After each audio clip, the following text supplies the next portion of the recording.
თუ თქვენ ძალიან ბევრ მელოგინეს გაესაუბრებით, აღმოაჩენთ, რომ ჩვენს შუქნიშანში ფერად-ფერადი პროდუქტები მათი რაციონიდან ამოღებულია. რატომ არის ამოღებული რაციონიდან? იმიტომ რომ ყველა სხვადასხვა რჩევას უზიარებს მელოგინე ქალს და იმისთვის რომ ბავშვს ეგრეთ წოდებული გაზები არ ქონდეს, შემაწუხებელი მუცლის ტკივილი არ ქონდეს, პროდუქტები შეზღუდვისკენ მოუწოდებს.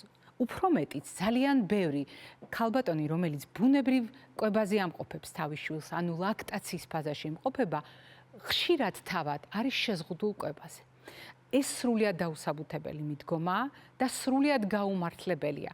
ახალნავშობიერები ქალი არის მდგომარეობაში, როდესაც მას სჭირდება საკვები ნივთიერებების შევსება და ეს არის სულ ცოტა ერთი მთავარი ფაქტორი და მიზეზი იმისა, რომ ქალმა მრავალფეროვანი, სხვადასხვაგვარი საკვები მიითვას, ისე როგორც ჩვენს თეფშზე იყო წარმოდგენილი და კიდევ ერთი ძალიან მნიშვნელოვანი საკითხი, რომ დედის ნაკლებობა, დედის ენერგიის აღდგენა, დედის სასიცოცხლო ძალების აღდგენა განსაზღვრავს მის ჯანმრთელობასაც და ახალშობილის ჯანმრთელობასაც განსაკუთრებით ბუნებრივი კვების პროცესში, როდესაც დედის ორგანიზმიდან მიწოდებული საკვები ნივთიერებებით ხდება იმ დანაკლისის შევსება, რაც აქვს დღენაკურლებს. დიახ, მას უბრალოდ დღეები, კვირები და თვეები დააკლდა მუცლადყოფნის პერიოდში, არამედ დააკლდა კალორიები, დააკლდა ცილები, ცხიმები, ნახშირწყლები, ვიტამინები და მინერალები. და თუ არა ბუნებრივი კვებით, მას როგორ უნდა შეივსოს პატარამ ეს ხარვეზე. და როდესაც კვების შევსებაზე იწყება საუბარი,